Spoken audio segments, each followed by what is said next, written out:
আয়েশা মুখ ভেঙালেন, বললেন, ছোট মানুষ পেয়েছেন আর দাম বেশি চাচ্ছেন না?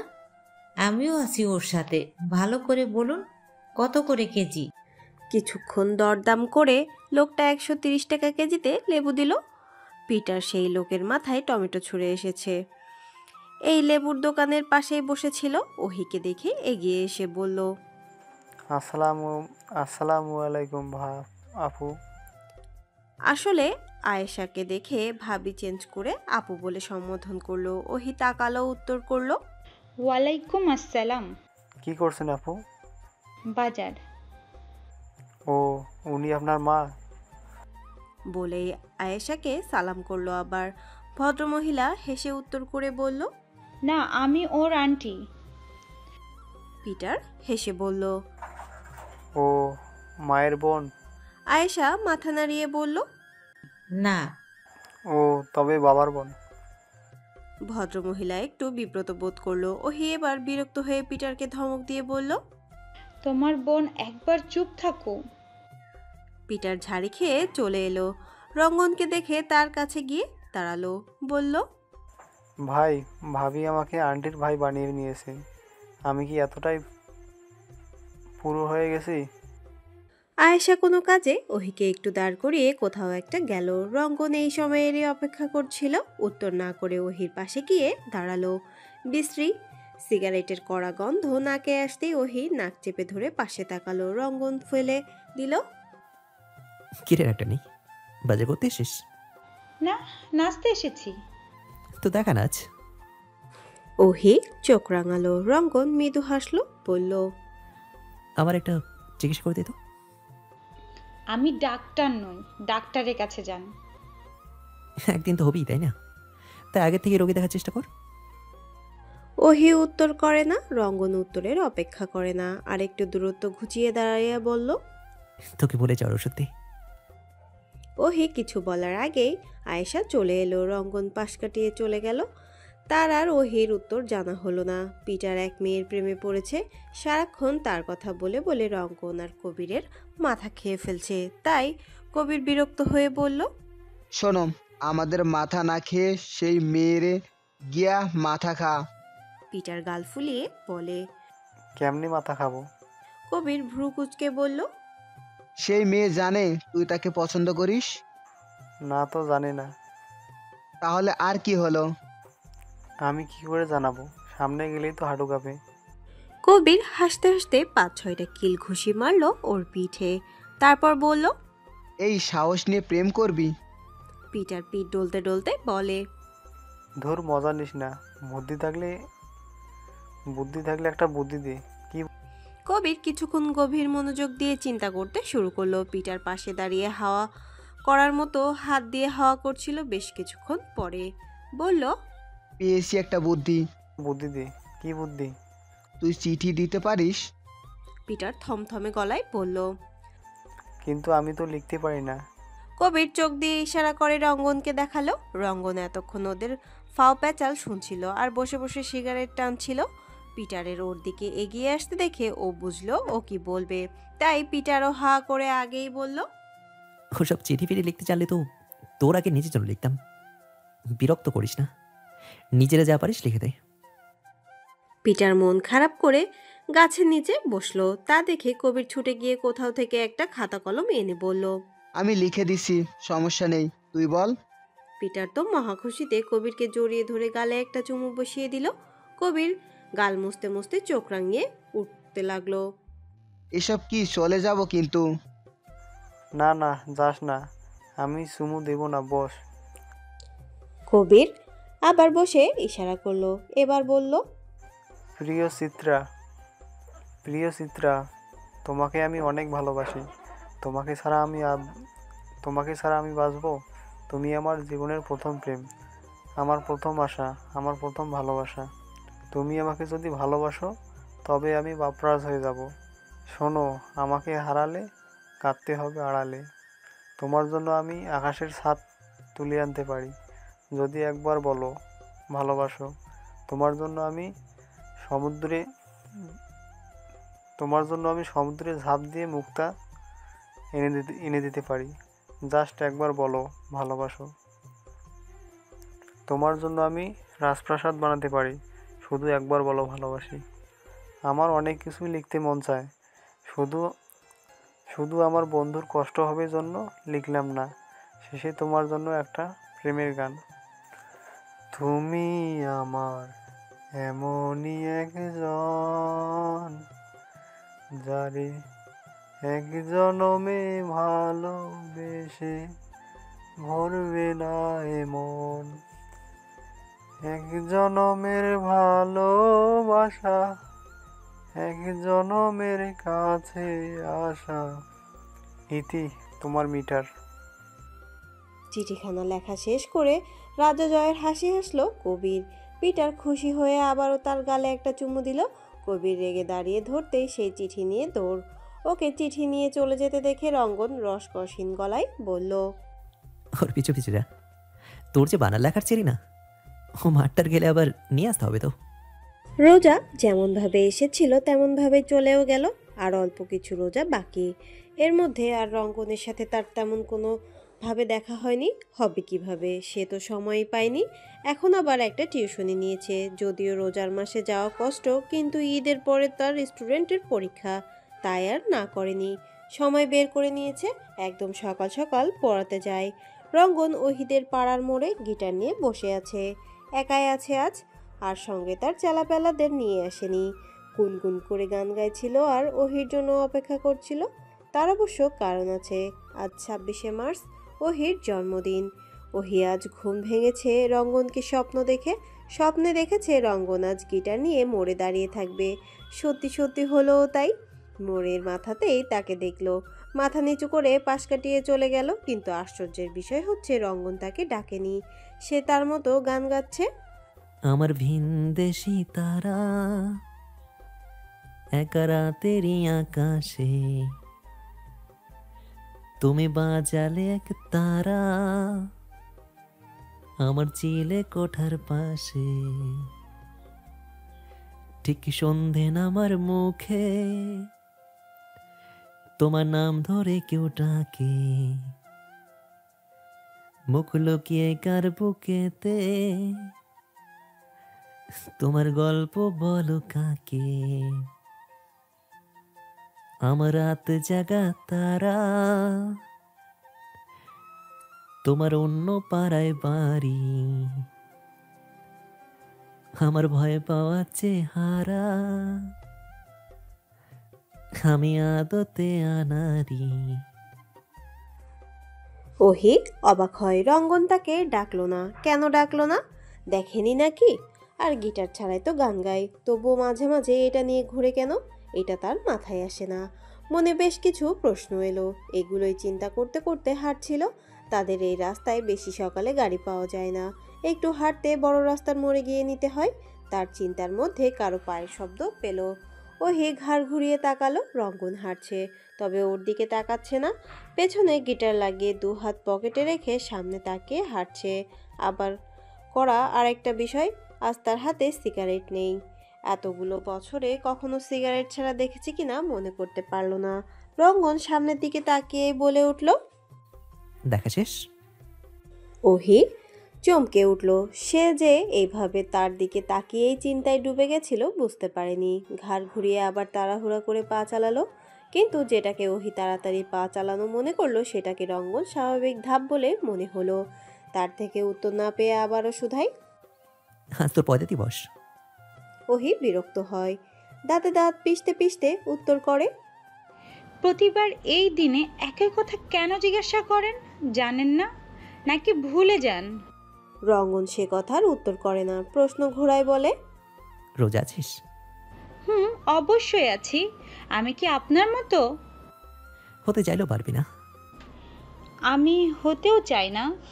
বড় রাস্তার মোড়ে এসে একটা রিক্সা নিয়ে উঠে বসলো। সঙ্গে সঙ্গে রঙ্গনও উঠে বসলো। ওহি ভরকালো হতভম্ব হয়ে বলল, কি সমস্যা? আপনি কই উঠছেন? রিক্সায় উঠেছি, তোর কোলে নয়। নিজে ডেকে উঠুন। রঙ্গন রিক্সাওয়ালা মামাকে জিজ্ঞাসা করলো। এই রিক্সাটা কে ডেকেছে? ভদ্রলোক দাঁত কেলিয়ে হাসলো, বলল, ওহির মন চাইলো লাফ দিতে। রাগ দেখিয়ে বলল, থামেন, আমি নেমে যাই। না, আমি নেমে যাব, এটা রাখ। ওহির হাতে একটা কাগজ দিয়ে চলন্ত রিক্সা থেকে লাফিয়ে নেমে গেল। কাগজটা সে ফেলে দিতে গিয়েও দিল না। তাড়াহুড়োর মাঝ দিয়ে দেখলো রঙ্গন হেঁটে চলে যাচ্ছে, কি যেন মনে করে কাগজটা ব্যাগে তুলল। এখন আর খুলবে না, বাসায় গিয়ে দেখবে। পিটার এক বাড়িতে বিনা দাওয়াতে খেতে এসেছে। খেয়ে এসে সেই গল্প কবিরকে শোনাচ্ছে। কবির শুনছে আর আফসোস করছে কেন সেও গেল না। আসলে দুজনেই একসাথে বিকালে কোথাও একটা গিয়েছিল। তখন এক রেস্টুরেন্টে ইফতারি খাওয়াচ্ছিল। পিটার যেতে চাইলেও কবির রাজি হয় না, বলে, না বাবা, ধরা পড়লে যদি মারে? আরে মরবি না, আর মরলেও তোর গায়ে যে শক্তি। আমি যাব না, তুই যা। আমি একাই যাব, থাক। বলে সে ঢুকে পড়ে একভাবে বিরিয়ানি সহ বেশ মজার মজার রান্না খেয়ে এসে এখন কবিরকে খুঁচাচ্ছে। কবির এবার তাকেও অপমান করতে বলল। তোকে দাওয়াত দিয়েছিল? পিটার দাঁত কেলিয়ে বলে, আমাকে মনে হয় দাওয়াত দিতে ভুলে গেছে, কিন্তু আমি কেন খেতে ভুল করব? সেদিন আর তার কথার সাথে পারল না। পরের দিন পিটার কবিরকে নিয়ে গেল চিত্রার কলেজের সামনে। পিটার ভয় পাচ্ছিল, তাই দূরে দাঁড়িয়ে থেকেই কবিরকে পাঠালো। কবির মনে মনে ভয় পেলেও নিজেকে সাহসী প্রমাণ করতে গেল। চিত্রা ওর বান্ধবীদের সাথে হাসাহাসি করতে করতে বের হচ্ছিল। কবিরকে দেখে সবাই আরও হেসে উঠল। কবিরও না বুঝে হাসলো, বলল, আপু, আপনার বন্ধুর চিঠির উত্তরটা? আপনার বন্ধুকে আমার পক্ষ থেকে অনেক অনেক ধন্যবাদ দিবেন। আসলে আমার দাদির 3 দিন ধরে বাথরুম হচ্ছিল না, এত ওষুধ খেলেও কাজ হচ্ছিল না, কিন্তু কাল সেই চিঠিটা পড়ে দাদির পেট পরিষ্কার হয়ে গেছে। দাদি অনেক খুশি হয়েছে। কবির এহেন কথায় হাসবে না কাঁদবে বুঝলো না। নির্বোধের মতো তাকিয়ে রইল। মেয়েগুলো চলে গেল। পিটার দৌড়াতে দৌড়াতে আসলো, কিন্তু সে আর কিছু বলল না। না বলে রঙ্গনের কাছে এলো। কবির এখনো ঘোরের মধ্যেই আছে। কোনো প্রকার কথাবার্তা ছাড়াই রঙ্গনের কাছে এসে বসলো। পিটার আবার শুধালো, কি রে, কি বললো, বল না। কবির নাক চোখ মুখ কুঁচকে এবার বলে উঠল, তোর চিঠি পড়ে তোর না হওয়ার প্রেমিকার দাবির পেট পরিষ্কার হয়েছে, তাই ধন্যবাদ দিয়েছে। রঙ্গন অদ্ভুতভাবে তাকালো, অতঃপর ফিক করে হেসে ফেলল। ওহি রাস্তা পার হতে হতে সেই হাসি দেখল আর ভ্রুকুচকে সন্দেহের চোখে তাকিয়ে বিড়বিড়ে আওড়ালো, এই লোক আবার হাসতেও পারে। অনামিকার বিয়ে হয় মাত্র 13 বছর বয়সে। তার মা মারা যাওয়ার 1 মাসের মাথায় তার বাবা আনোয়ার শেখ বিয়ে করার জন্য মরিয়া হয়ে ওঠেন। কিন্তু বিয়ের বয়সী মেয়ে ঘরে রেখে বাপে বিয়ে করবে, বিষয়টা গ্রামের লোকজন কানাঘুষো শুরু করে। তাই আনোয়ার শেখ ঠিক করেন আগে মেয়েরই বিয়ে দিয়ে দেবেন। রাতারাতি ঘটক দেখে পাত্রের খোঁজ লাগাতে বললেন। আরমান রহমান সাদাসিধে ভদ্র শান্ত শিষ্ট প্রকৃতির একটা ছেলে। ছোট থেকেই পড়াশোনা ছিল তার ধ্যান ধারণা। পড়াশোনা শেষে প্রাইমারি স্কুলে চাকরি পান। বাপ মরা ছেলেটা চাকরি পাওয়ার সঙ্গে সঙ্গে মায়ের পাত্রী দেখতে শুরু করেন। বয়স তো কম হয়নি। ঘটককে জানান যত তাড়াতাড়ি সম্ভব একটা পাত্রী খুঁজে দিতে। ঘটক 2 2 4 মিলিয়ে একে অপরের বাড়িতে খবর দেন। অনামিকার বয়স কম হলেও শারীরিক গঠন ছিল যুবতী কন্যাদের মতো। তার স্বাস্থ্য দেখে কেউ বিশ্বাস করবে না সে একটা 13-14 বছরের বাচ্চা। এই সুযোগটাই কাজে লাগান তার বাবা। ঘটককে বলেন মেয়ের বয়স 18। মা মরা মেয়েটা শোকের মধ্য থেকে বের হওয়ার আগেই বিয়ের পিঁড়িতে তুলে বাবা। ওই যে কথায় বলে না, মা মরলে বাপ হয়, তা ওই। রাগে দুঃখে মুখ বুজে কবুল পড়ে নেয়। আরমান রহমান যখন জানলেন ততক্ষণে অনেকটাই দেরি হয়ে গেছে। না পারছিল সদ্য বিয়ে করা বউটাকে মানতে, আর না পারছিল ছাড়তে। তবে তার বিচক্ষণ মা বিষয়টা বেশ সতর্কতার সাথে সামলাতে শুরু করেন। একটু ভালোবাসা পেতেই মেয়েটা শাশুড়ি ভক্ত হয়ে ওঠেন। সারাক্ষণ তার কাজ ঘেঁষে ঘেঁষে থাকতেই পছন্দ করত। কিন্তু মায়ের সাথে সম্পর্ক ভালো হয়ে উঠলেও ছেলেকে দেখলেই পালায় পালায় ভাব করত। তবে মা ছেলে মিলে তাকে স্কুলে ভর্তি করে দেয়। পড়াশোনার দায়িত্বটা ভদ্রমহিলা ছেলের হাতেই দেন। তবে তাদের মিল করাতে উনি অনেক কাঠখড় পোড়াতে শুরু করেন। আরমান স্কুল থেকে আসলে ভদ্রমহিলা ছেলের বউকে 1 গ্লাস পানি হাতে ঠেলে ঠুলে পাঠাতেন। সে কোনো মতে গ্লাসটা দিয়ে মা ডাকছে বলে বেরিয়ে আসতো। খাবার টেবিলেও খাবার বাড়তে গিয়ে গায়ে ঢেলে দিত। রাতে শোয়ার সময় বাহানা করতো আজ শরীর খারাপ লাগছে, কাল এই হয়েছে সেই হয়েছে। আরমানও সেভাবে কিছু বলতো না, তবে বাড়ি ফেরার সময় তার জন্য এটা ওটা কিনে আনতো। এই কারণে প্রকাশ না করলেও অনামিকা মনে মনে ভীষণ পছন্দ করতো তাকে। তবে বিয়ে 2 বছরের মাথায় আরমানের মা মারা যায়। আরমানের থেকেও বেশি ভেঙে পড়ে অনামিকা। লাশ নিয়ে যাওয়ার জন্য বারবার একটা কথাই চিৎকার করে বলছিল, আমার তো আর কেউ রইল না। আরমান নিজের ইমোশন লুকিয়ে রেখে অনামিকার মাথায় হাত রেখে বলেছিল, কে বলেছে কেউ নাই, আমি তো আছি। সেদিন তাকে জড়িয়ে ধরে অনেক কেঁদেছিল মেয়েটা। অনামিকার বাবা মেয়ে বিয়ে দেওয়ার পর কিছুদিন খোঁজ খবর রেখেছিলেন, কিন্তু নিজে বিয়ে করার পরে ধীরে ধীরে খোঁজ নেওয়া বন্ধ করে দেয়। মেয়ের শাশুড়ি মারা গেছে শুনেও দেখতে আসেননি। আরমান মায়ের শোকে কাটাতে পারছিলেন না, নিজের মনোভাব প্রকাশও করতে পারছিলেন না। হুট করে একদিন খবর পেলেন তার অন্য স্কুলে বদলি হওয়ার সম্ভাবনা হচ্ছে। তিনিও সম্মতি জানান। অতঃপর চিরচেনা গ্রাম ছেড়ে চলে যান শহরে। সেখানে গিয়ে স্ত্রীকে ভর্তি করান গার্লস স্কুলে। সেখান থেকে এসএসসি দিয়ে ইন্টারে মহিলা কলেজে ভর্তি হয়। তখন ওহি পেটে আসে। আরমান স্ত্রীর যত্নে কোনো কমতি রাখেননি। মেয়ে হওয়ার পরে সব দায়িত্ব তিনি নিজের কাঁধেই তুলে নেন, কিন্তু স্কুল টাইমে তো বাসায় থাকতেন না। সেই সময় ওহি কান্না করলে কেন করছে তা অনামিকা বুঝতে পারতো না। সে কি করবে না করবে বুঝেও সেও কান্না করত। এইভাবেই ধীরে ধীরে ওহি বড় হতে থাকে আর অনামিকা পড়াশোনায় মনোযোগী হয়ে ওঠে। দিন যত যেতে থাকে অনামিকা ততই সুন্দর হতে থাকে। আরমান রহমান ভয় হতে শুরু করে। ভয় হওয়ার অবশ্য কারণও আছে। অনামিকা তার সাথে বাহিরে যেতে চাইতো না। ভদ্রলোক বহু চেষ্টা করতেন স্ত্রীর মনের মতো হয়ে ওঠার। মাঝে মাঝে তো রোমান্টিক বই নিয়েও বসতেন, কিন্তু অনামিকা ধীরে ধীরে কেমন যেন হয়ে যেতে থাকে। বর্তমান ডায়েরিটা বন্ধ করে রাখলো রঙ্গন। এই ডায়েরি সে কম করে হলেও 25 বার পড়েছে, এর বেশি ছাড়া কম হবে না। কেন পড়ে, কী কারণে পড়ে জানা নেই তার। তবে আরমান রহমানের জন্য বড্ড মায়া হয় তার। মাঝে মাঝে তো মনে হয় ওহির থেকে তার বাপের ওপর বেশি মায়া কাজ করে। রঙ্গনের কথাখানা মনে হতেই প্রচণ্ড হাসি পায় তার। বাহিরে অজানা পড়েছে আরমান রহমান এখন মসজিদে যাবেন। রঙ্গন যতবার ডায়েরি পড়ে ততবার আরমান রহমানকে দেখতে যান। আজকেও ব্যতিক্রম হলো না। মসজিদের সামনে গিয়ে দাঁড়াতেই দেখা হলো ভদ্রলোকের সাথে। তিনি রঙ্গনকে দেখে এগিয়ে এলেন, হাসি মুখে প্রশ্ন করলেন, ভালো আছো রঙ্গন বাবা? রঙ্গন দীর্ঘশ্বাস ফেলে। এই লোকটা এত ভালো কেন? পুরুষ মানুষের কি এত ভালো হওয়া মানায়? না, একদমই মানায় না। শুধুমাত্র এই লোকটার কারণে সে ওহির কোনো ক্ষতি করতে পারেনি, নইলে যেদিন প্রথম থাপ্পড় খেয়েছিল সেদিনই। ভাবতেই আবারও দীর্ঘশ্বাস ফেলল। জোরপূর্বক হেসে উত্তর করল, জি ভালো। আপনি? আলহামদুলিল্লাহ, চলো নামাজ পড়ে আসি। না, আপনি যান। আরমান রহমান ভ্রু কুঁচকে বললেন, তুমি নামাজ কালাম এখনো ঠিক মতো পড়ো তাই না? পড়ি মাঝে মাঝে, মন চাইলে পড়ি, না চাইলে পড়ি না। শোনো বাবা, এমন কিন্তু করা যাবে না। নামাজ কালাম পড়তে হবে। নামাজ জান্নাতের চাবিকাঠি। মরতে তো হবে নাকি? দুনিয়া কিন্তু কিছু না। আখিরাত কি নিয়ে দাঁড়াবে? মিজানের পাল্লা শূন্য রাখলে চলবে না, বুঝছো? চলো চলো নামাজ পড়ে আসি। অন্য কেউ হলে রঙ্গন দুটো তেরা কথা শুনিয়ে প্রস্থান করত, কিন্তু ওনার কথাই অমত করলেন না। সত্যি সত্যি ওনার সাথে ভিতরে ঢুকলো। পিটার আর কবির দূর থেকে দাঁড়িয়ে শুক্রবার ব্যতীত রঙ্গনকে মসজিদে যেতে দেখে একে অপরের হাতে চিমটি কাটলো। অতঃপর দুজনেই চেঁচিয়ে উঠল। কবির চোখ পিটপিট করে বলে উঠল। পিটার দাঁত কেলিয়ে বলল, শোন ভাই, আগে শ্বশুরকে পড়াচ্ছে, তারপর ভাবিকে পড়াবে, বুঝলি? যদিও তুই গাধা, বোঝার কথা নয়। আমার অনেক বুদ্ধি, তাই তো আগেই বুঝে ফেলছি। কবির রেগে তেড়ে আসতেই পিটার দৌড়। ওহি ব্যাগ থেকে খাতা বের করতে গিয়ে রঙ্গনে দেওয়া চিরকুটটা বের হলো।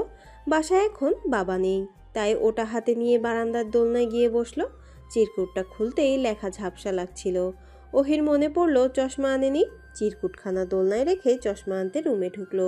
এসে দেখে চিরকুট নেই। এদিক ওদিক তাকিয়ে খুঁজতে শুরু করলো। না, কোথাও নেই। ভয়ে গলা শুকিয়ে উঠল। না জানি কি লিখেছে, আর তা যদি বাবা দেখে তবে কি ভাববে। মনে হতেই তরতর করে টেনশন বাড়তে থাকলো। হুট করে চোখ গেল কর্নারে। কাঙ্ক্ষিত বস্তুটা দৃষ্টিতে ধরা পড়তে স্বস্তির নিঃশ্বাস ফেলল। নিঃশব্দে গিয়ে তুলে নিয়ে এলো। আলগোছে কাগজের ভাঁজ খুলে আবার সামনে ধরলো, পুরাই সাদা। এপাশ ওপাশ খুঁজেও কিছু দেখা মিলল না। ওহি রাখবে, হাসবে নাকি কাঁদবে বুঝলো না। এটা কি ছিল তার মাথার ওপর দিয়ে গেল? খালি কাগজ দিয়ে রঙ্গন আসলে কে বোঝাতে চাইলো? মন মস্তিষ্কে একটা বাক্যই আওড়ালো। বুঝলি ওহি, রঙ্গ তোকে চিঠি দেয়নি, দিয়েছে সাদা কাগজ। কেন দিয়েছে জানিস? তাকে চিঠি লিখে দিতে। আরমান রহমান ফুলপ্রেমী মানুষ। ফুল উপহার পেতে বা ফুল উপহার দিতে ভীষণ পছন্দ করেন। অনামিকাকে মাঝে মাঝেই রং বেরঙের ফুল এনে দিতেন। অনামিকার তখন অল্প বয়স, তার ওপর শহরে বন্ধু পেয়ে ধীরে ধীরে পরিবর্তন হতে থাকে। সে ফুল পছন্দ করলেও ফুল দেওয়ার ধরনটা পছন্দ করতো না। আরমান একগুচ্ছ ফুল এনে হাতে ধরিয়ে দিয়ে বলতেন, নাও তোমার জন্য। ব্যাস এতটুকুই। কিন্তু অনামিকা চাইতো দুটো মিষ্টি মিষ্টি কথা বলবে, সুন্দর মতো ফুল দিয়ে প্রেম নিবেদন করবে। তবে মনে মনে এসব ভাবলেও মুখ ফুটে কখনোই বলতো না। আশা করতো না বললেও সে বুঝে যাক। কিন্তু না বলবে বা কোনো ইঙ্গিত করলে আসলে কি বোঝা সম্ভব? তাই আরমান রহমানও কখনো বুঝতেন না। অনামিকার রান্না করা খাবার খারাপ হলেও উনি কখনো বলতেন না। সবসময় বলতেন ভালো হয়েছে অথবা সুন্দর হয়েছে। মাঝে মাঝে তো ইচ্ছে করা লবণ বেশি দিত, যাতে অন্তত স্বীকার করে রান্না খারাপ হয়েছে। কিন্তু না, তবুও মুখ খুলতেন না। হাসি মুখে খেয়ে উঠে যেতেন। অনামিকার প্রচণ্ড খারাপ লাগতো। মিথ্যা প্রশংসা কেন করেন? দয়া দেখিয়ে তার কেউ নেই বলে। ধীরে ধীরে অভিমান জমতে জমতে বিশাল এক পাহাড় হয়ে ধরা দেয় জীবনে। ওহি হওয়ার পর তার বেশিরভাগই দায়িত্বই আরমান রহমান নিজেই নেন। মেয়েকে খাওয়ানো ব্যতীত যাবতীয় কাজ নিজেই করার চেষ্টা করতেন। তাকে গোসল করানো, ঘুম পাড়ানো, রাত জেগে বসে থাকা, কখন কী প্রয়োজন সব কিছুই। তবে স্কুল টাইমটুকু দায়িত্ব থাকতো অনামিকার, অথচ সেটুকু ঠিক মতো করতো না। এমন না, পারতো না। দিন যায় দিন আসে, রাত যায় রাত আসে, মাস পেরিয়ে বছর আসে। ওহি ধীরে ধীরে বড় হতে থাকে।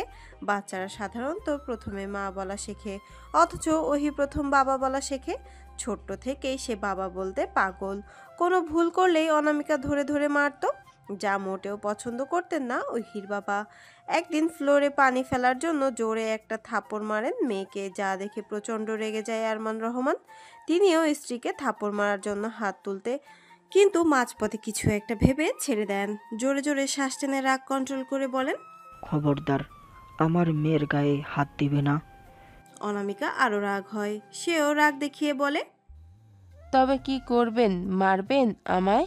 মারুন। ভদ্রলোক কিছু না বলে ওহিকে নিয়ে বেরিয়ে যায়। সারাদিন ঘুরে ফিরে সন্ধ্যার দিকে বাড়ি ফেরেন। অনামিকার নিজেও বুঝতো সে দিনকে দিন কেমন হয়ে যাচ্ছে, কিন্তু সে কি করবে? তার বন্ধুরা তার বুড়ো জামাই নিয়ে মজা করে। এত তাড়াতাড়ি বাচ্চা নিয়েছে যাতে সে কারো সাথে পালাতে না পারে, এসব বলে বলে সারাক্ষণ ব্রেন ওয়াশ করতে থাকে। এভাবে সময় যেতে থাকে। ওহি বড় হতে থাকে। অনামিকার পড়া শেষ করে চাকরিতে জয়েন করে। ওহি তখন বায়না ধরে তার একটা বোন লাগবে। একা একা তার ভালো লাগে না। অনামিকা রাজি হচ্ছিলেন না, কিন্তু মেয়ের কথায় রাজি হয়ে যায় বাবা। ওরু পেটে আসার পর বাবা মেয়ে মিলে তার যত্ন নেওয়ার চেষ্টা করে। অনামিকা এই সময়টা বেশ হাসি খুশি মুখে পার করে। দ্বিতীয় সন্তান হওয়ার পর তার মধ্যে সেই খামখেয়ালি ভাবটা আর দেখা যায়নি। অরুকে সে নিজের মতো করে খেয়াল রাখতো। মাঝে মাঝে ওহি মন খারাপ করে গিয়ে বাবাকে বলতো, বাবা, মা ছুটিকে এত আদর করে, ভালোবাসে, কিন্তু আমাকে কেন সারাক্ষণ বকতো? তবে কি আমায় মা ভালোবাসতো না? ভদ্রলোক হাসতেন, হেসে বলতেন, আমরা দুজনেই তোমায় ভালোবাসি। মা বকে ঠিক, কিন্তু তার মধ্যেও ভালোবাসা লুকায়িত থাকে, বুঝলে? প্রত্যুত্তরে ওহি নাক টেনে বলতো, বুঝলাম। অতঃপর বাবা মেয়ে মিলে হাসি ঠাট্টাতে মেতে উঠতেন। বর্তমান ওহির জানালার পাশে দাঁড়িয়ে অতীত বিলাস করছিল। মাঝে মাঝে সে উদাসী হয়ে এসব ভাবতে বসে। হঠাৎ আকাশে মেঘ গুড়গুড় করতে শুরু করলো। মিনিটের মধ্যেই বিদ্যুৎ চমকে উঠল। প্রকৃতির ঝড়ো হাওয়ার গায়ে লাগতেই শরীর শীতল হয়ে উঠল। প্রাণ খুলে শ্বাস নিল। তার মনে জমে থাকা ভার হাওয়া কালো মেঘটুকু ঠান্ডা হয়ে এলো। এই বুঝি বৃষ্টি হয়ে নেমে আসবে। বিড়বিড়িয়ে কয়েকবার আওড়ালো, আই বৃষ্টি ঝেপে, ধান দিব মেপে। রঙ্গন দূর থেকে হালকা আলোতে ওহির হাসি মাখা মুখখানা দেখছিল। হুট করে তাকে বড্ড দেখতে ইচ্ছে করছিল। ভেবেছিল এসে দেখা পাবে না, কারণ সন্ধ্যার পর ওহি বাড়ি থেকে কখনো বের হয় না, হলেও বাবার সাথেই বের হয়। ওহি মুচকি মুচকি হাসছিল আর বিড়বিড়িয়ে কিছু বলছিল। রঙ্গন বোঝার চেষ্টা করলো কি বলছে, কিন্তু পারল না। তখন তার তেরা মনে বলে উঠল, যাই বলুক, তোর কথা বলছে না, এটুকু শেয়ার থাক। রঙ্গনের মতে হাসলে তাকে সুন্দর লাগে, কিন্তু রাগলে তাকে আরো বেশি সুন্দর লাগে বলে মনে হয় তার। সে জানে না সে এই মেয়ের পেছনেই কেন ঘুরে। আর কি মেয়ে ছিল না, মেয়ে জাতিকে বিশ্বাস না করা মস্তিষ্কের পুরুষ সে, অথচ ঘুরে ফিরে সেই মন দিয়ে বসলো কি করে? কেন মনটা তাকে দেওয়ার জন্য বারবার আনচান করে? দিলই যখন তাকে, ওহিকেই কেন? দুনিয়াতে কি আর মেয়ে ছিল না? তার অস্থির মন উত্তর করে, ছিল, কিন্তু সে তো আর অহি ছিল না। ওহির এখন অনেকটাই ভালো লাগছে, হালকা লাগছে। মনে মনে ভাবলো, ইস, এখন যদি সন্ধ্যা না হয়ে সকাল বা দুপুর হতো, ভিজতে পারতাম। হাত বাড়িয়ে দেখলো ইলশে গুড়ি পড়ছে কিনা। না, এখনো পড়ছে না। হুট করে চোখ গেল বাড়ির সামনের রাস্তায়। মনে হলো কেউ একটা দাঁড়িয়ে আছে। বিদ্যুৎ চমকে উঠল, সঙ্গে সঙ্গে ভেসে উঠল রঙ্গনের সুঠাম দেহখানা। রাস্তায় দাঁড়িয়ে এই ঝড়ের মধ্যে সিগারেট টানছে। ওহি চশমা খুলে হাত দিয়ে চোখ কষলে আবার তাকালো না। এবার তাকে দেখতে পেল না। জানালার সাথে পিঠ লাগিয়ে রুমের দিকে ফিরল। ভয় পেয়ে গেছিল কিছুটা, মনে মনে ভাবলো, চোখের ভুল হবে হয়তো। হঠাৎ কেউ গম্ভীর কণ্ঠে ফিসফিস করে বলে উঠল, কিরে ডাক্তারনি, ভয় পেয়ে গেলি নাকি? এই সাহস নিয়ে চলে হবে? ভবিষ্যতে রোগী দেখতে গিয়ে তো নিজেই রোগী হয়ে যাবি। ওহিত আচমকায় চিৎকার করে ওঠার আগেই রঙ্গন মুখ চেপে ধরলো, দাঁতে দাঁত পিষতে পিষতে বলল, একটা টু শব্দ করলেও তোকে তুলে নিয়ে যাব, মনে রাখিস। সময় আর বয়স কারো জন্য থেমে থাকে না। দিনের দিন চলে যাচ্ছে নিজের রুটিন মাফিক। আরমান রহমান শরীর যত দিন যাচ্ছে ততই খারাপ হচ্ছে। বয়সের ভার চলে আসছে চোখে মুখে। সেভাবে আর কিছু করতে পারেন না, অল্পতেই হাঁপিয়ে ওঠেন। এই তো সেদিনের ঘটনা, বাজারে গিয়ে অসুস্থ হয়ে পড়েছিলেন, আর তাকে ধরে এনেছে কে? রঙ্গন। ওহি হসপিটাল থেকে সোজা বাড়ি চলে এসেছিল। বাজার করে আনার কথা একদমই ভুলে গিয়েছিল। তাই বাসায় এসে আবার বের হতে চাইলে আরমান রহমান বের হতে দেয় না, নিজেই তোড়জোড় দেখিয়ে বেরিয়ে যান। ওহি টেনশনে টেনশনে 1 ঘন্টা পার করে। কিছুতেই কোনো কাজে মন বসাতে পারছিল না। বারবার মনে হচ্ছিল বাবা যদি অসুস্থ হয়ে যায় তখন কি হবে? তাকে কে দেখবে? আদেও কেউ আগাবে তো, নাকি ঝামেলা মনে করে ডিঙিয়ে চলে যাবে? না, আর টেনশন নিতে পারলো না। বাহিরেও গুড়ি গুড়ি বৃষ্টি পড়া শুরু হয়েছে। ছাতাটা ব্যাগে তুলে তড়িঘড়ি করে বের হচ্ছিল। সদর দরজা খুলতেই বড়সড় একটা ধাক্কা খেলো। রঙ্গনের কাঁধে আরমান রহমান মাথা ঠেকিয়ে দাঁড়িয়ে আছে। চেঁচিয়ে উঠল, বাবা, আহ, কি করেছে তোমার? রঙ্গন চোখ মুখ কুঁচকে ফেললো। কান শেষ তার। এত জোরে কেউ চেঁচায়? বিরক্ত হলো। থমথমে স্বভাব বজায় রেখেই বলল, আগে ভেতরে তো নিয়ে যা। একটু থামলো। হুট করে ভদ্রলোকের সামনে একটু ভালো সাজতে ইচ্ছে করলো, কিন্তু তা আর হলো না। আবার কিছু বলার আগেই ওহি ছুটে গিয়ে বাবাকে ধরলো। কথা না বাড়িয়ে রঙ্গনও ভেতরে ঢুকলো। দুজনে মিলে নিয়ে গিয়ে সোফায় বসিয়ে দিল। ভদ্রলোক গায়ে এলিয়ে দিলেন, ক্লান্ত লাগছে। ওহি দৌড়ে গিয়ে 1 গ্লাস ঠান্ডা পানি এনে বাবার হাতে দিল। পাশে বসে মাথায় যত্ন সহকারে হাত বোলাতে বোলাতে উত্তেজিত কণ্ঠে জানতে চাইলো, কি হয়েছে বাবা? আমি কতবার বললাম যেও না যেও না, অসুস্থ হয়ে পড়বে। শুনলে না, এখন দেখো ঠিকই অসুস্থ হয়ে ফিরে এলে তো তুমি। এমন কেন করো বাবা? তুমি ছাড়া আর কে আছে আমার, বলো তো? তোমার কিছু হলে আমি কি হবে? আমি কেমন করে থাকবো, তুমি কি বোঝো না? শেষের কথাগুলো একটু ইমোশনাল হয়ে বলল। চোখ ছলছল করছে। এই বুঝি প্রকৃতির মতো তার চোখেও বৃষ্টি নামবে। বারবার একই বলে আওড়াচ্ছে, সাথে নাকও টানছে একটু পরপর। রঙ্গন এক ধ্যানে তাকিয়ে রইল। তার অন্তর হুট করে জ্বলতে শুরু করলো। বড্ড বলতে ইচ্ছে করলো, কে বলেছে কেউ নেই, আমি তো আছি। কিন্তু সে কথা আর বলা হলো না। আরমান রহমান জোরপূর্বক হাসার চেষ্টা করলেন। আমি এখন ভালো আছি। কথা বলতে কষ্ট হচ্ছে, তবুও বলার চেষ্টা করলেন। তাকে থামিয়ে দিয়ে রঙ্গন বলল, আমি বলছি কি হয়েছিল। ওহির হুঁশ এলো। এতক্ষণ আসলে তার কথা ভুলে গিয়েছিল সে। বাবার দিক থেকে দৃষ্টি সরিয়ে রঙ্গনের দিকে তাকালো। রঙ্গন এতক্ষণ দাঁড়িয়েছিল, এবার গিয়ে সোফায় বসলো। ওহি বসছে ডানে, ও বসলো বামে। হালকা একটু কেশে গলা পরিষ্কার করলো। ওহি আগ্রহ নিয়ে তাকিয়ে আছে, কি হয়েছিল জানার জন্য। মনটা আনচান আনচান করছে।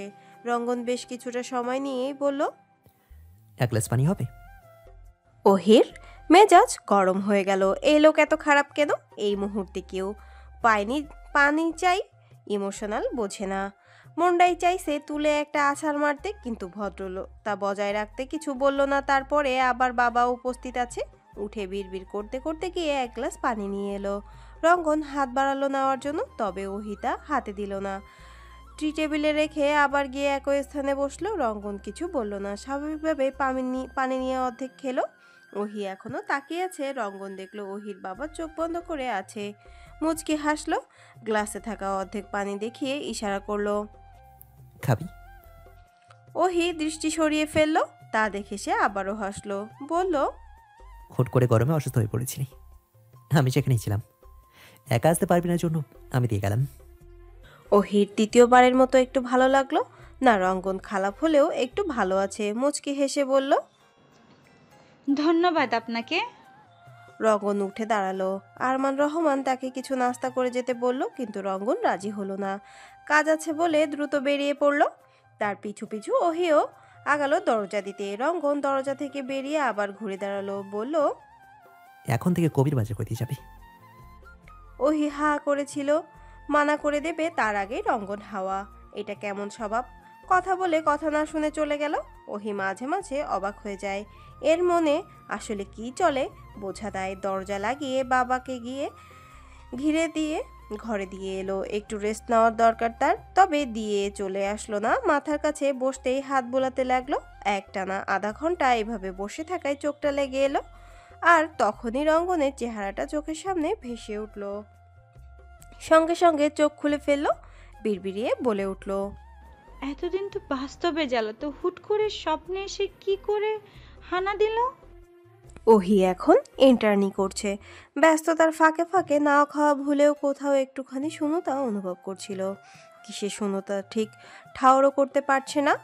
আজ হসপিটাল থেকে বের হয়ে প্রচণ্ড ঝালমুড়ি খেতে ইচ্ছে করলো।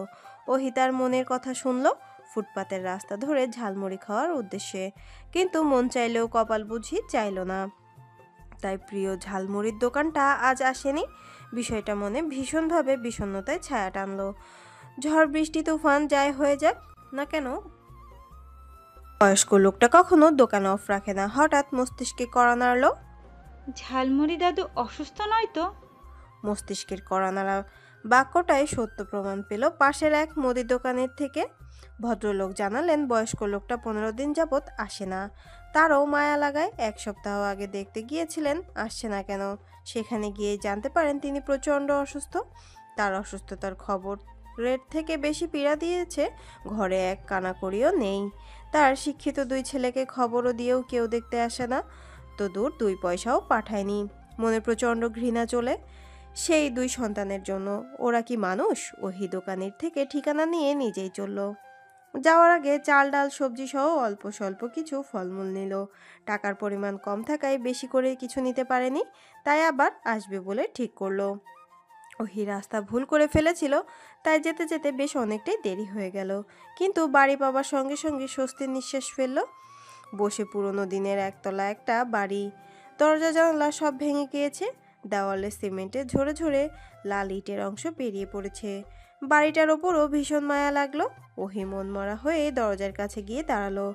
দরজার ভাঙা অংশের ভেতর দিয়ে দেখতে পেল বাড়িওয়ালা দাদু শুয়ে আছে, আর তার স্ত্রী কাঁপা কাঁপা হাতে মাথায় হাত বুলিয়ে দিচ্ছে। শুধু এতটুকুই নয়, সাথে বিড়বিড় করে কিছু বলছে, আর দুজনেই মুচকে মুচকে হাসছে।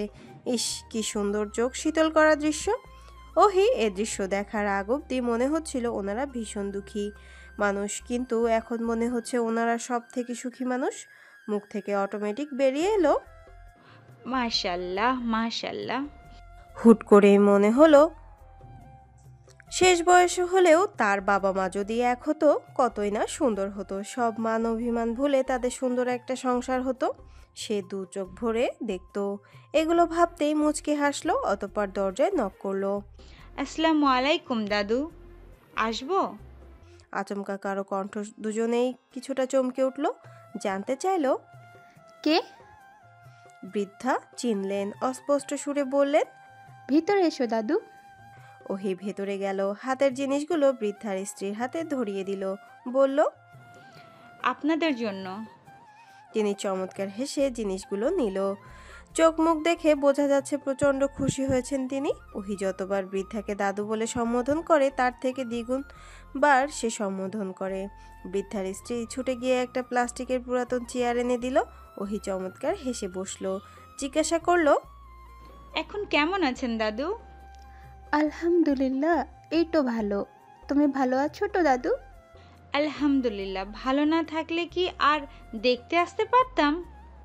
দুজনেই হেসে উঠল। ওহি বেশ কিছুটা সময় গল্পগুজব করে বের হলো। বের হওয়ার আগে কথা দিয়ে এসেছে আবার আসবে, আসতে তো হবেই। দাদুর সাথে আজকে একটা দাদিও পেয়েছে যে। ইস, কি সুন্দর করে কথা বলে। তার দাদিও বেঁচে থাকলে নিশ্চয়ই এভাবেই কথা বলতো। মনটা ফুরফুরা লাগলো। হাঁটতে হাঁটতে প্রাণ ভরে শ্বাস নিল। আহা, কি আনন্দ! আকাশে বাতাসে গানটা গাইতেই ইচ্ছে করছে। মনে মনে গুনগুন করছিল আর নিচের দিকে তাকিয়ে হাঁটছিল। হঠাৎ পেছন থেকে কেউ ওহির হাতটা টেনে ধরলো। ওহি ভয় পেয়ে চেঁচিয়ে উঠল। আচমকা কেউ হুট করে এসে হাত ধরে টান দিলে যে কেউ ভয় পেয়ে যাবে, ওহিও তার ব্যতিক্রম নয়। প্রথম ভয় পেয়ে গেলেও পরে বোঝার পর হতভম্ব হয়ে তাকিয়ে আছে। একবার তার সামনে পড়ে থাকা এক মস্ত বড় কাঠের দিকে তাকাচ্ছে, তো আরেকবার রঙ্গনের দিকে তাকাচ্ছে। মূলত তারা যেখানে দাঁড়িয়ে আছে তার পাশের বিল্ডিংয়ে 3 তলায় কাজ চলছে। রাজমিস্ত্রিরা এই সকল বড় বড় কাঠ, দেয়াল বা বাঁশের সাথে বেঁধে তার উপর উঠে কাজ করে। হুট করে হয়তো রশি ছিঁড়ে গেছে, তাই এমন অঘটন ঘটতে যাচ্ছিল। ভাগ্যিস রঙ্গন এসেছিল, নইলে কি হতো, একেবারে পরপারে চলে যেত। আচমকায় হাত ধরে টান দেওয়াতে ভয়ে চিৎকার দিয়ে উঠেছিল ওহি। তবে তার চিৎকার একটা কাকপক্ষীও এগিয়ে আসেনি। কয়েক সেকেন্ডের ব্যবধানে চোখ খুলে দেখে তার মুখোমুখি রঙ্গন দাঁড়িয়ে আছে, আর তার থেকে কিছুটা দূরে একটা বড় কাঠের অংশ। ওহি সেই তখন থেকে হতভম্ব হয়ে দাঁড়িয়ে আছে, না কিছু বলছে না, আর সামনে আগাচ্ছে। রঙ্গনও ভাবলেশীনভাবে দাঁড়িয়ে আছে। এমন কখনোই কিছু হয়নি। ওহিকে এখনো কথা বলতে না দেখে শার্টের হাতা উপরে উঠাতে উঠাতে গান ধরলো। শোনো গো দক্ষিণ হাওয়া, প্রেম করেছি আমি, লেগেছে চোখেতে নেশা, দিক ভুলেছি আমি। এমন সময় গান গেয়ে ওঠাতে ওহি একটু ভড়কে যায়, তবুও কিছু না বলে বোকার মতো তাকিয়ে আছে। আসলে হঠাৎ করে একটা বড় বিপদের হাত থেকে বেঁচে গিয়ে তার আর হুঁশ কাজ করছে না। আর কতক্ষণ হা করে থাকবি? ও থতমত খেয়ে যায়, কপাল কুঁচকে শুধায়, কি? তুই এখনো বেঁচে আছিস, কিন্তু বেঁচে থেকেও মরা মানুষের ভান ধরে আর কতক্ষণ দাঁড়িয়ে থাকবি? ওহি ফুস করে নিঃশ্বাস ছাড়ে। সে আসলে কি বলবে বুঝতে পারছিল না। তার এমন রসিকতামূলক কথায় হুঁশ ফিরল। হাত ঘড়ির দিকে তাকিয়ে দেখলো এই মাগরিবের আজান দিবে বলে। সময় নষ্ট করলো না, সৌজন্যবোধক তাকিয়ে একটা ধন্যবাদ দিয়ে চলে যাওয়ার জন্য পা আবারও বাড়ালো। রঙ্গন কিছু বলল না, পকেট থেকে সিগারেট বের করে একটা টান দিয়ে গুনতে শুরু করলো। 1, 2, 3। ওহি কয়েক ধাপ এগিয়ে হুট করে থেমে গেল। তার টনক নড়ে চড়ে উঠল। আচ্ছা, এখানে রঙ্গন কি করে এলো? এবার ঘাড় ঘুরে দাঁড়ালো। তাকে এখনো একইভাবে দাঁড়িয়ে থাকতে দেখে একটু বিব্রত বোধ করলো। দূরে দাঁড়িয়ে জিজ্ঞাসা করলো, আপনি এখানে কেন? রঙ্গনের মধ্যে কোনো ভনিতা বা লুকোচুরির ভাব ভঙ্গি পাওয়া গেল না। সে স্বাভাবিকভাবে উত্তর করলো, তোকে ফলো করছিলাম। কেন? আমার ইচ্ছা। ওহি ছোট ছোট করে তাকায়, আবার জিগায়, কিন্তু কেন ফলো করছিলেন? আমার ইচ্ছা। অদ্ভুত, আপনার আর কোনো কাজ নেই? আছে। তাহলে সেগুলো না করে আমার পিছু পিছু কেন আসছিলেন? আমার ইচ্ছা। আপনার ইচ্ছে মানেটা কি? 4 বছর ধরে পিছু পিছু ঘুরছেন, জিজ্ঞাসা করলে উল্টাপাল্টা উত্তর দেন। আপনি আসলে চানটা কি আমার কাছে? রঙ্গন গম্ভীর হয়, হঠাৎ করে বলে ওঠে, আমি যা চাইবো তা তুই দিবি? না। কড়া গলায় ছোট্ট উত্তর ওহির। তবে জেনে কি হবে? কারণ এটা কোনো নাটক সিনেমা নয়। যখন তখন বাসার সামনে গিয়ে দাঁড়িয়ে থাকেন, কলেজের সামনে গিয়ে ঘন্টার পর ঘন্টা দাঁড়িয়ে থাকেন, সারাক্ষণ ফলো করেন, রিক্সা ঠিক করে দেন, কেউ আমাকে বিরক্ত করলে তাকে মারধর করেন। এত কিছু কেন করেন? জিজ্ঞাসা করলে বলেন আমার ইচ্ছে। আসলে সমস্যাটা কি, কোথায়? যদি ভালোই না বাসেন তবে অন্য কোনো উদ্দেশ্যে পিছু পড়ে আছেন। অতীতে থাপ্পড়ের প্রতিশোধ নেওয়ার জন্য নয় তো? কিন্তু প্রতিশোধ যদি নেওয়ারই থাকে আপনার উদ্দেশ্য, তো তাহলে এতদিন অপেক্ষা করতেন না? রঙ্গন আর উত্তর করলো না। আসলে উত্তর করার আর প্রয়োজনই মনে করলো না। যে যত উত্তর করবে ওহি তত প্রশ্ন করবে, আর যদি উত্তর না করে তবে ওহিও আর প্রশ্ন করবে না। হলোও তাই। ওহি উত্তর না পেয়ে এই বিষয়ে আর প্রশ্ন করলো না। কিন্তু তার বড্ড জানতে ইচ্ছে করলো এই লোক আসলে কি চাই, কি বা তার আসল উদ্দেশ্য। মনে সাহস জুগিয়ে আবারও গিয়ে রঙ্গনের মুখোমুখি দাঁড়ালো। চোখে চোখ রেখে শক্ত গলায় জানতে চাইলো, ভালোবাসেন আমাকে? রঙ্গন সিগারেটে আরেকটা টান দিয়ে আকাশের দিকে ধোঁয়া ছাড়লো। বাকি অংশটুকু পায়ের নিচে ফেলে পিষল। অতঃপর ওহির দিকে গম্ভীর চোখে তাকালো। ওহি কিছুটা থতমত খেয়ে গেল। এক হাত দিয়ে আর এক হাত জ্বলতে শুরু করলো। রঙ্গন তার চোখ থেকে দৃষ্টি সরিয়ে একবার হাতের দিকে তাকালো পুনরায়, আবার চোখের দিকে তাকিয়ে অদ্ভুতভাবে হাসলো। তার চোখ বলছে অন্য কিছু, অথচ মুখ বলল না, বাসি না। ভালোবাসেন না? না। ওহি হুট করে রাগ হলো। এই লোকের সমস্যাটা আসলে কি? এতগুলো বছর ধরে পিছু পিছু ঘুরছে, জিজ্ঞাসা করলেও বলে ভালোবাসে না। তাহলে ফলো করছে কেন? এইটা জিজ্ঞাসা করলেও বলবে আমার ইচ্ছে। ওহি দিন দিন পাগল হয়ে যাচ্ছে। তার মধ্যে কৃতজ্ঞতা বোধ না থাকলে এতদিন সে রঙ্গনের নামে থানায় জিডি করে আসতো। কিন্তু এই যে কৃতজ্ঞতা বোধ, যে মানুষটা তাকে বাঁচিয়েছে তার কি করে ক্ষতি করবে? ওহিরার কথা বাড়াতে ইচ্ছে করে না। সন্ধ্যা হয়ে এসেছে, এখন যেতে হবে। কোনো কথা ছাড়াই দ্রুত পা চালিয়ে চলে গেল। রঙ্গন আবার ওর পিছু নিল। হাঁটতে গরম লাগলেও রিকশায় ওঠার পরে ভালো লাগছে। ওহির সুন্দর ঠান্ডা হাওয়া বইছে, বেশ ভালো লাগছে। যদিও রিকশায় যাওয়ার ফলে যেতে দেরি হয়ে যাবে, তবুও রিকশাতেই উঠতে বেশি ভালো লাগে। বসে বসে ঠান্ডা হাওয়া খেতে খেতে সেই রঙ্গনের সাথে দেখা হওয়ার প্রথম ঘটনা মনে পড়ে গেল। অতীত। এলাকার নামকরা রাজনীতিবিদের ছেলে রফিক পাটোয়ারি ছিল রঙ্গনের বন্ধু। তার বাবার দলের হয়ে কাজ করত রঙ্গন। বয়সে খুব বেশি বড় না হলেও প্রায় 4-5 বছরের বড়। তবুও রঙ্গনের সাথে তার বেশ রমরমা সম্পর্ক ছিল। তবে তাদের মধ্যে এক বিশাল পার্থক্য ছিল। রফিক মেয়ে জাতিকে ভোগপণ্য বলে মনে করত, আর রঙ্গন, সে মনে করত মেয়ে জাতি কোনো কাজের না, তাদের ছাড়াও জীবন চলে। এলাকার এক অনুষ্ঠানে অতিথি হিসেবে এসেছিল রফিক পাটোয়ারি আর রঙ্গন। অনুষ্ঠান শেষে দুজনেই হাসাহাসি করতে যাচ্ছিল। অন্যমনস্ক থাকায় ভুলবশত ধাক্কাধাক্কি করতে গিয়ে এক মেয়ের গায়ের ওপর পড়ে যায় রঙ্গন। মেয়েটা প্রচণ্ড রেগে গালি দিতে বসে। রফিক পাটোয়ারি ক্ষেপে মেয়েটার দিকে এগিয়ে যায়। রঙ্গন কোনো মতে তাকে ধরে সেখান থেকে টেনে নিয়ে আসে। আমাকে নিয়ে কেন আসলি? ছেড়ে দে, দোষ আমাদের। চুপ শালা, তুই আমার বন্ধু মানেই তোর কোনো দোষ থাকতেই পারে না। মেয়ে না হয় অন্য কেউ হলে আমি ছেড়ে দিতাম না। কেন, মেয়ে মানুষ কি সমস্যা? বহুত সমস্যা। বল শুনি। তুই বুঝবি না।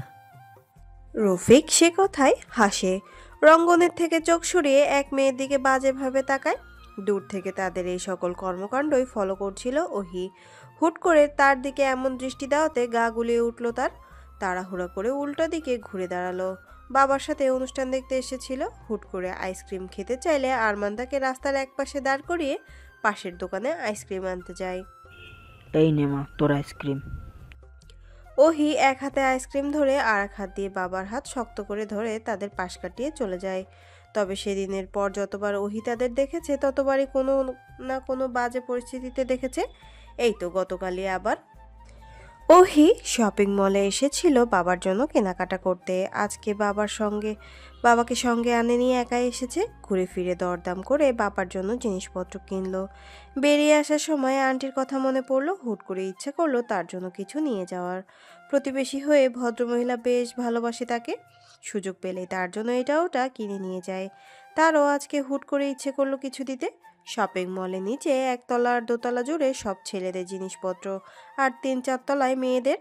হাতে অনেক জিনিস, তাই সিঁড়ি বেয়ে না উঠে লিফটের জন্য দাঁড়ালো। ভেতরে মানুষ আছে, তাই আসতে একটু দেরি হলো। লিফটে আসতেই ওহি একটু দেরি করে ঢুকলো যাতে সবাই আগে বের হয়, কিন্তু ঢোকার সময় খেয়াল করেনি ওহি ভেতরে যেতে কেউ একজন তার গা ঘেঁষে বেরিয়ে গেল। ওহির পুরো শরীর রাগে ঘৃণায় শিউরে উঠল। একে একে অনেকেই লিফটে উঠে পড়লো, তবে ওহির সেদিকে খেয়াল নেই। সে একধেনে অগ্নিদৃষ্টিতে তাকিয়ে রয়েছে সেই লোকের দিকে। লোকটা বেশ কয়েক ধাপ যাওয়ার পরে পেছনে ঘুরে তাকিয়ে একটা বিশ্রী হাসি দিয়ে চোখ মারল। ওহির গা গুলিয়ে উঠল, সাথে লোকটাকে চিনেও ফেললো, রফিক পাটোয়ারি। সঙ্গে সঙ্গে লিফট বন্ধ হয়ে গেল। সেদিন ওহি কোনো মতে কাজ করে চলে এসেছিল। সারা রাত ওই ঘটনার জন্য তার এক বাজে অনুভূতি হচ্ছিল। মন চাচ্ছিল গিয়ে একটা থাপ্পড় লাগাতে, কিন্তু বিষয়টা এত দ্রুত হয়েছে সে কিছুই করতে পারেনি। আর তার জন্যই আরও বেশি খারাপ লাগছে, সে কোনো প্রতিবাদ করতে পারেনি। সারা রাত এসব চিন্তা করতে করতে শেষ করেছে সকলেই। গা কাঁপিয়ে জ্বর এলো। জ্বরের ঘোরে বাবার কাছে সবটাও বলে ফেললো। আরমান রহমানের সে কি রাগ। মেয়ের জ্বর একটু কমে আসতেই তাকে রেখে ছুটলো পাটোয়ারি বাড়িতে, কিন্তু বাড়ি অবধি যাওয়ার আগেই রফিকের সাথে দেখা। আরমান রহমান কোনো কথা ছাড়াই সরাসরি গিয়ে একটা থাপ্পড় লাগালো। রফিক ফোনে কোনো মেয়ের সাথে কথা বলছিল। হুট করে এমন কিছু হওয়ায় চমকে উঠল। চমকানোর আভা কেটে যেতে কপালের রগগুলো রাগে ভাড়া হয়ে উঠল। কিছু বলার জন্য হাঁ করতে আরেকটা গালের ওপর ঠাস করে পড়ল। এরপর থেকে আমার মেয়ের দিকে তাকানোর আগে 10 বার ভাববি। মনে রাখিস, আমার মেয়ের জন্য আমার 10টা খুন করতেও হাত কাঁপবে না। আমি এক কথার মানুষ, কথাটা মাথায় রাখবি। ভদ্রলোক এতটুকু বলে প্রস্থান করলেন। রফিক রেগে তাকিয়ে রইল। আরমান রহমানকেও চিনে, ওহি যে তারই মেয়ে, এই সম্পর্কেও সে অবগত। তাই মারটা কোনো খেলো সেটা বুঝতেও সময় লাগলো না, তবে মনে মনে অন্য কিছু প্ল্যান করে নিল। 7 দিন পর ওহি জানে না আরমান রহমান রফিককে মেরে শাসিয়ে এসেছে। এই কয়েকদিনে সেই ঘটনা অনেকটাই ভুলে গেছে। পড়াশোনা নিয়েই তার দিব্যি দিন কেটে যাচ্ছে। সামনে এইচএসসি পরীক্ষা, তাই আরও ব্যস্ত হয়ে পড়েছে। রঙ্গন একটা কাজে রফিক দুদিনের জন্য বাহিরে পাঠিয়েছে, তবে এর পেছনেও এক বিশাল কারণ আছে। ওহি কলেজ শেষে কোচিং করতে যায়, সেখান থেকে ফিরতে ফিরতে সন্ধ্যায় হয়ে যায়। সায়েন্সের সবগুলো সাবজেক্ট কোচিংয়ে পড়ানোর পরে আরমান রহমান তাকে আবারও আলাদা করে বাড়িতে টিচার দিতে চাচ্ছিলেন। ওহি রাজি হলো না, জানালো তার আর টিচার লাগবে না, কোচিংয়ে বেশ ভালোই পড়ায়।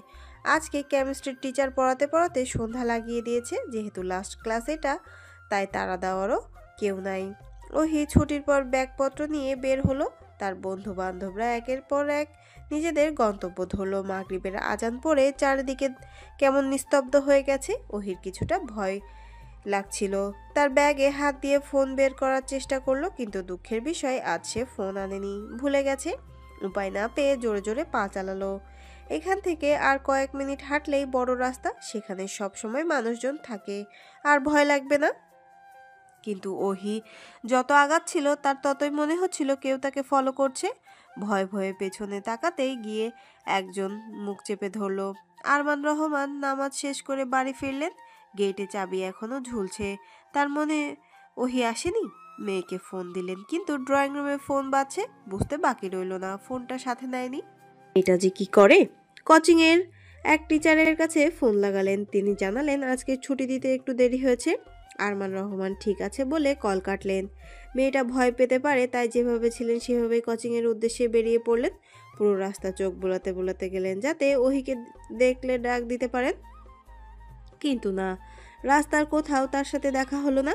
কোচিংয়ের সামনে এসে দেখলেন এখানেও তালা ঝুলছে। তাহলে কি মেয়ে বাড়ি চলে গেল? এক প্রতিবেশীর কাছে কল দিয়ে বললেন ওহি বাসায় ফিরেছে কিনা একটু খোঁজ নিতে, কিন্তু না, সেখানেও তালা ঝুলছে। আরমান রহমানের টেনশনে শরীর অস্বাভাবিকভাবে ঘামতে শুরু করলো। আজকাল টিভি খুললে ধর্ষণের নিউজ। সকালেও এক বাচ্চা মেয়ের ধর্ষণের খবর দেখেছেন। তিনি শক্ত গঠনের মানুষ হলেও হুট করে বুকের মধ্যে হু হু করে উঠল, চোখগুলো টলমল করছে। এই বুঝি বৃষ্টি নামে? ফেরার পথে বেসামালভাবে হাঁটছিল। কোথায় পা দিচ্ছে না দিচ্ছে খেয়ালই নেই, তবে তার মন বলছিল এখন থানায় যাওয়া জরুরি। তালমাতালভাবে হাঁটতে গিয়ে হোঁচট খেয়ে প্রায় পড়েই যাচ্ছিল। কেউ একজন তাকে শক্ত করে ধরে ফেললো। আরমান রহমান মুখ তুলে তাকালো।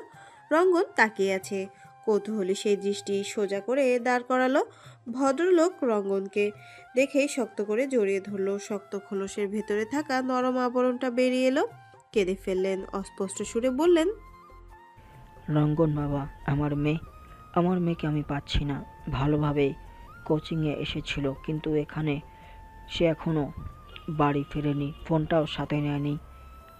আমি এখন কি করব? কথাগুলো বলে আবার ডুকরে উঠলেন। গলা জড়িয়ে আসছে। শেষের কথাগুলো ঠিকমতো বলতে পারলেন না।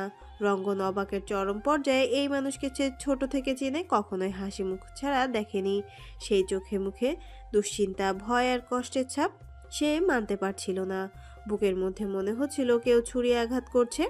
কই, আর আগেও তো অনেকের কান্নারত মুখ দেখেছে, এমন তো লাগেনি। রঙ্গন ঢোক গিলল, শক্ত গলায় জানতে চাইল, আপনার কোনো শত্রু? প্রশ্ন করতে গিয়েও থেমে গেল। এই ভালো মানুষটার কখনো শত্রু থাকতে পারে? অসম্ভব। এই প্রশ্ন করাটাও ভুল। একটু থেমে আবারও প্রশ্ন করলো, আপনার কাউকে সন্দেহ হয়? আরমান রহমানের মাথায় হুট করে রফিক পাটোয়ারির কথা মাথায় আসলো। তার দেওয়া থাপ্পড়ের প্রতিশোধ নেওয়ার চেষ্টা করেনি তো সে? গলা আরো শুকিয়ে এলো। রঙ্গনের কাছে সবটা বলে দিল। রঙ্গন আর বুঝতে বাকি রইল না কি হয়েছে। তাড়াহুড়া করে আরমান রহমান একটা অটোতে তুলে নিয়ে দিয়ে বলল, আমার উপর বিশ্বাস রাখুন, আমি আপনার মেয়ে সুস্থ অবস্থায় বাড়ি পৌঁছাবো। আপনি এখন বাসায় যান। ভদ্রলোক বাসায় যেতে চাইলেন না, কিন্তু রঙ্গন তাকে বুঝিয়ে সুঝিয়ে বাড়ি পাঠিয়ে দৌড়ে গিয়ে বাইকে উঠে পড়ল। ফুল স্পিডে বাইক চালিয়ে এক পুরনো বাড়ির সামনে আসলো। বাইক ফেলে ভেতরে দৌড় দিল। ওহির হাত পা বেঁধে নিচে ফেলে রেখেছে। ওহি অনেক চেষ্টা করে সেই বাঁধন খোলার, কিন্তু কিছুতেই পারছে না। হাউমাউ করে শুধু কেঁদেই যাচ্ছে। বারবার তার বাবার মুখখানি চোখের সামনে ভেসে উঠছে। তার কিছু হলে তার বাবার কি হবে? মানুষটা তো মরেই যাবে। তার মেয়ের এমন করুণ পরিণতি তিনি কিছুতেই মেনে নিতে পারবেন না। রফিক পাটোয়ারি পায়ের ওপর পা তুলে বসে হাসছে। ওহিকে এভাবে কাঁদতে দেখে ভীষণ আনন্দ লাগছে তার। মেয়েটাকে তার প্রথম দিনই পছন্দ হয়েছিল।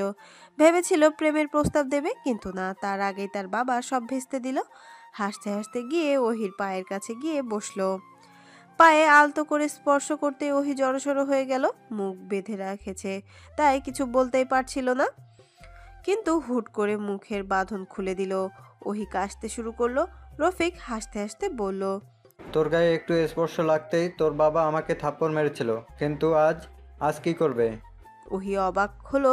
বাবা কি করে জানলো সে জানে না, তবে এই কথা শুনে তার মনে সাহস বাড়ল। তেজি কণ্ঠে বলল, খুন? রফিক একটা থাপ্পড় বসিয়ে দিল গালে।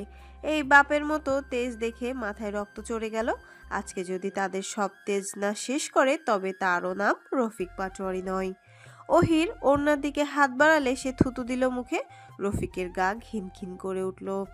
হাত দিয়ে মুখ মুছে ওহির চুলের মুঠি ধরে চেপে ধরল। আবারও ওড়নায় হাত দিতে গেলে পেছন থেকে কেউ একজন হাত চেপে ধরল। রফিক ঘাড় ঘুরিয়ে দেখল রঙ্গন। তুই এখানে? ওকে ছেড়ে দে। না, তুই কি জানিস ওর বাবা কি করছে? জানি। তারপরও তুই কি করে ওকে ছাড়তে বলছিস? এত কথা আমি বলতে পারবো না, ওকে ছাড়। রফিক উঠে রঙ্গনের কানে কানে ফিসফিস করে বলল, তোকেও ভাগ দেব। ব্যাস। রঙ্গন সোজা নাক বরাবর ঘুষি মারল। রফিকও ঘুরে মারার চেষ্টা করলো, কিন্তু নেশা করে থাকায় তার সাথে পারছিল না। তার সাথে আরো দুজন ছিল, তারাও রঙ্গনকে মারতে এসে মার খেয়ে পালিয়ে যায়। রঙ্গন, কাজটা তুই ভালো করলি না। আমার বাড়ির নুন খেয়ে তুই আমার সাথে বেইমানি করলি। তোরা তো আমাকে এমনি এমনি খাওয়াস না, নিজেদের আখের গোছাতেই খাওয়াস। বাবা যদি জানে তোর কি হবে জানিস? তোকে বের করে দেবে। থাকলাম না, তোরা তোর বাপে তোলের সঙ্গে আমার কি করতে পারিস আমি দেখব। তোকে জানেই মেরে ফেলবে। সেই সুযোগ তুই পেলে তো। রফিক গালি দিতে শুরু করলো, আর রঙ্গন তাকে এলোপাতাড়ি মারতে শুরু করলো। রঙ্গন তাকে মারতে মারতে আধমরা বানিয়ে ফেলে। তার চোখের সামনে বারবার আরমান রহমানের চোখের পানি ভেসে উঠছিল, তবে এবার ছেড়ে দিল। জানে মারল না, গিয়ে ওহির হাত পায়ের বাঁধন খুলে দিল, টেনে তুলল। ওহি এতক্ষণ নীরব দর্শকের মতো মারামারি দেখছিল, মুক্তি পেতেই স্বস্তির নিঃশ্বাস ফেলল। আর সাথে সাথে রঙ্গনের গালে একটা থাপ্পড় মেরে আক্রোশী গলায় বলল, কি ভেবেছিস এভাবে নাটক করবি আর আমি বুঝতে পারবো না? তুই যে এই জানোয়ারটারই লোক তা কি আর আমি জানি না? রঙ্গনের প্রচণ্ড রাগ হলো, ঠাটিয়ে দুঘা দিতে মন চাইলো, কিন্তু রাগটা দমিয়ে রাখলো। এজন্যই মেয়ে জাতি পছন্দ নয় তার। বুঝে কম চিল্লায় বেশি। এতক্ষণ তো কিছু করতে পারলো না, এখন ছাড়া পেয়ে সাহস দেখাচ্ছে। কয়েকটা গালিও দিল মনে মনে। জোরে শ্বাস টেনে নিজেকে শান্ত রাখার চেষ্টা করলো। অতঃপর স্বাভাবিক হয়ে কড়া চোখে তাকিয়ে উত্তর করলো, আমাকে তোর বাবা পাঠিয়েছে।